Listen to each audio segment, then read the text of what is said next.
Baik, bismillahirrahmanirrahim. Assalamualaikum warahmatullahi wabarakatuh. Rabbi syrah li sadri wa yassir li amri wahlul 'uqdatam min lisani yafqahu qawli. Amma ba'du. Di sini saya atas nama R.A. Alisa Katrina dan Naftalin akan menjelaskan tentang hasil dari tafsir ayat dengan ayat, munasabah tafsir, dan tafsir ayat dengan hadis.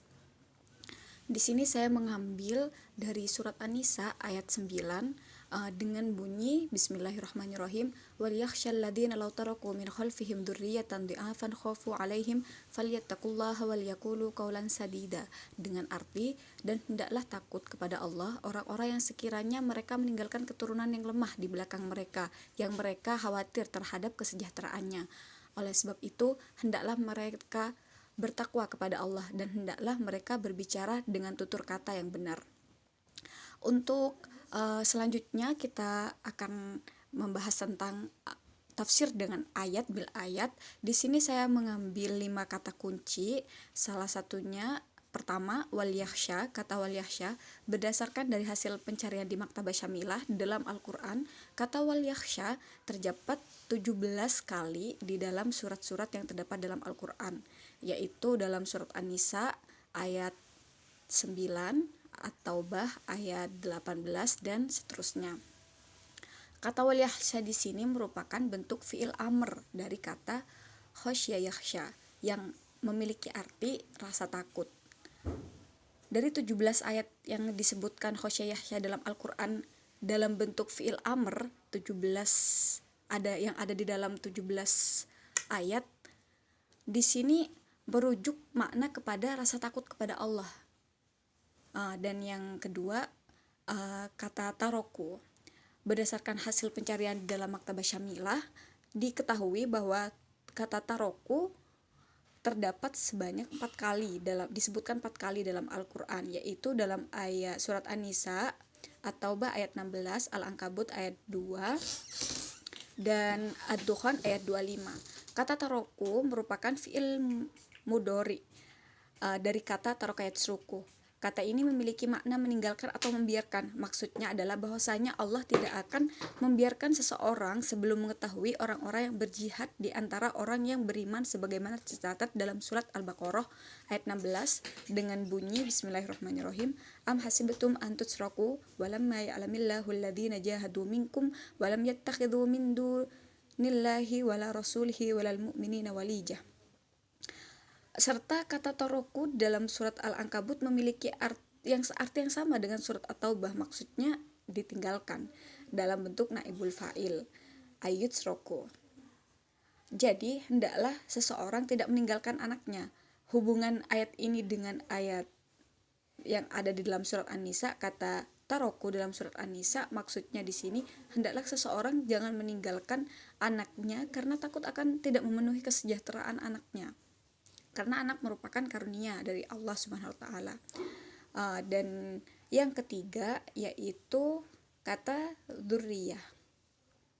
Kata kunci dzurriyah berdasarkan hasil pencarian dalam Maktabah Syamilah, kata dzurriyah ini disebutkan 10 kali dalam surat Al-Baqarah, Al-Imran, An-Nisa, Al-An'am, dan seterusnya yang sudah tertera dalam file materi saya.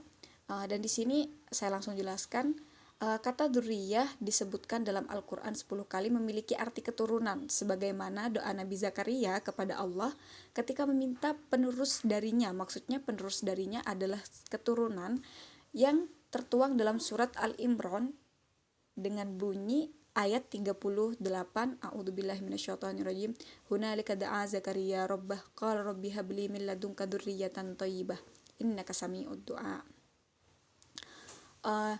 Keturunan dalam arti KBBI adalah manusia, binatang, atau tanaman yang diturunkan dari yang sebelumnya. Akan tetapi maksud dalam Al-Qur'an di sini kata dzurriyah ini dimaksudkan dalam keturunan manusia. Dan kata kunci keempat di'afan. Setelah saya mencari kata di'afan di dalam Maktabah Syamilah, ternyata kata di'afan ini hanya terdapat satu dalam surat An-Nisa ayat 9. Mungkin dalam kata-kata lain, do'ufa atau kata-kata do'fan yang lain terdapat dalam beberapa surat, akan tetapi di sini saya hanya mencari dalam kata kunci yang saya cari, yaitu adalah di'afan, terdapat dalam surat An-Nisa saja ayat 9, ayat yang saya ambil untuk materi kali ini. Dan kata di'afan di sini merupakan bentuk masdar dari kata dha'ufa yad'ufu yang artinya lemah. Dan kata kunci yang terakhir ialah khofu.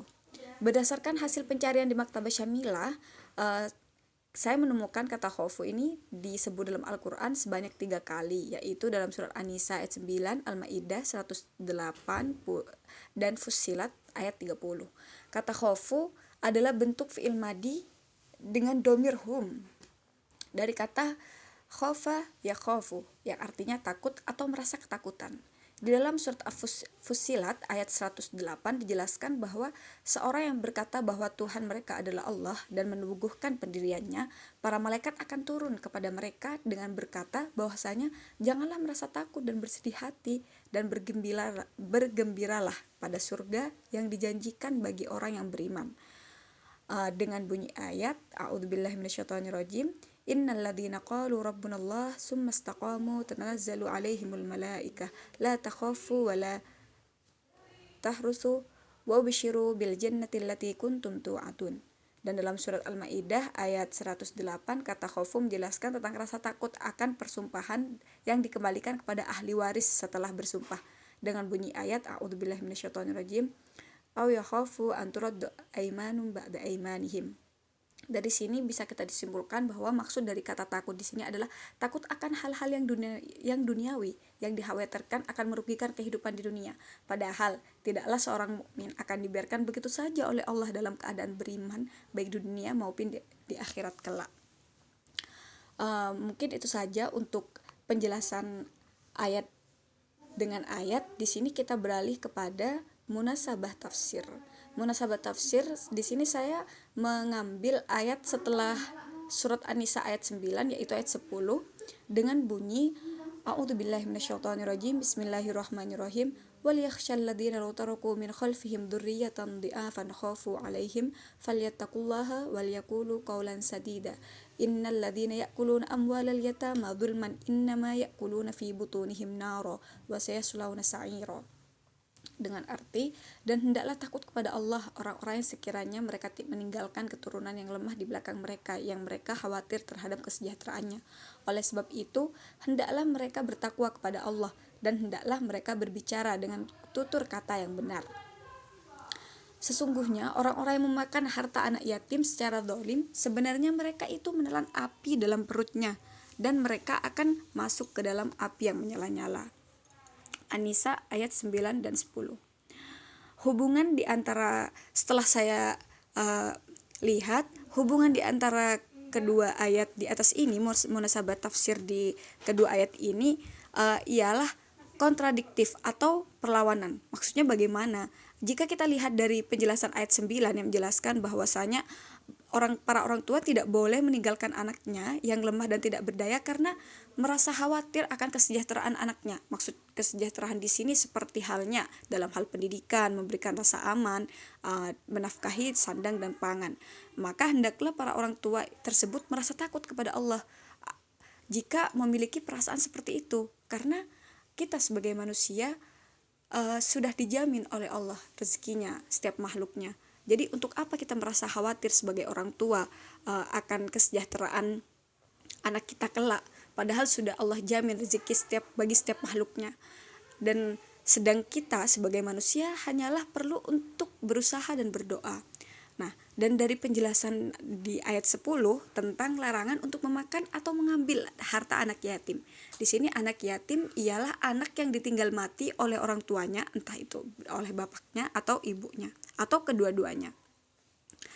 Di sini kenapa diharamkan untuk mengambil harta anak yatim? Karena kita lihat tadi anak yatim di sini adalah orang yang lemah. Bagaimana mungkin kita sebagai manusia akan memakan harta dari anak yang lemah yang sudah ditinggalkan oleh orang tuanya? Dan setelah melihat dari kedua penjelasan yang saya paparkan barusan, terdapat keterhubungan munasabah secara makna, bukan secara lafzi. karena kita tahu munasabah ini ada dua macam, ada keterhubungan secara lafadz, ada keterhubungan secara makna. Namun yang saya temukan di sini dalam dua ayat ini memiliki keterhubungan yang secara makna, akan tetapi yang kontradiksi atau memiliki makna yang perlawanan.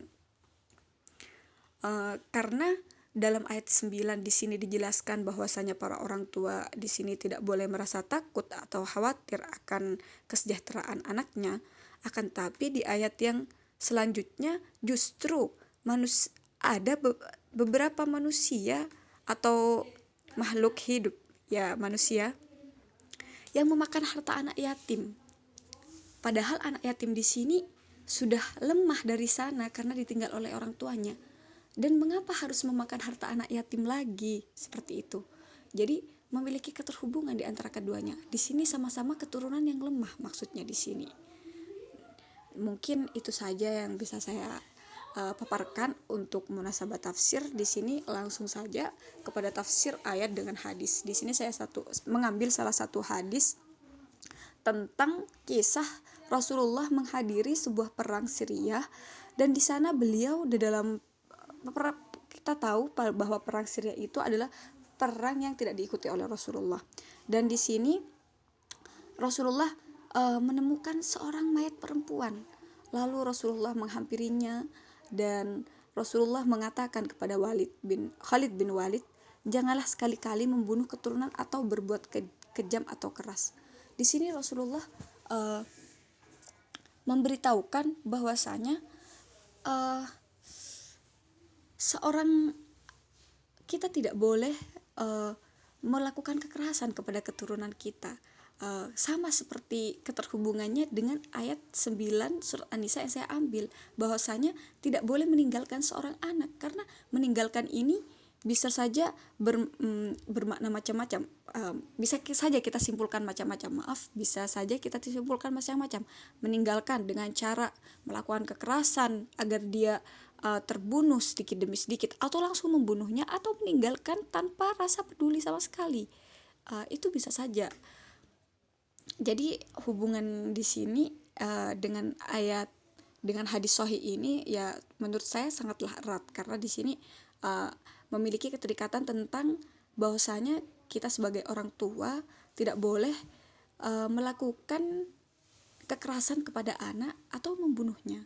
Sama dengan surat An-Nisa yang menjelaskan bahwasanya kita tidak boleh meninggalkan seorang anak.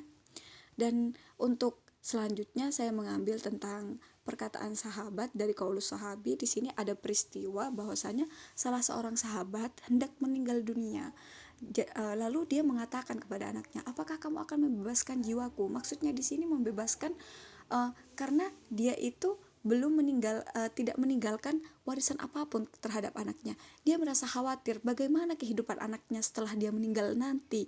Apakah anaknya akan sengsara? Karena dia sewaktu sebelum meninggal, dia belum meninggalkan harta warisan sepeser pun untuk anaknya. Lalu lantas sahabat ini bertanya lagi kepada anaknya, apakah kamu akan membebaskan jiwaku? Dan anak tersebut membacakan ayat ini, surat An-Nisa ayat 9, bahwasanya seorang orang tua tidak perlu merasa khawatir akan rezeki dari anaknya, karena rezeki seperti yang saya jelaskan tadi, setiap makhluk sudah terjamin rezekinya oleh Allah Subhanahu wa taala, dan manusia hanyalah perlu untuk usaha dan berdoa. Karena takdir di tangan Allah, akan tetapi usaha dan doa ada di tangan kita untuk menghadapi masa depan yang lebih baik. Ya mungkin itu saja yang bisa saya sampaikan untuk pemaparan materi kali ini. Mohon maaf jika terjadi salah kata atau yang kurang berkenan dalam hati Bapak dosen dan teman-teman yang mendengarkan penjelasan saya. Mohon undur diri, undur maqala wala tandur maqala. Assalamualaikum warahmatullahi wabarakatuh.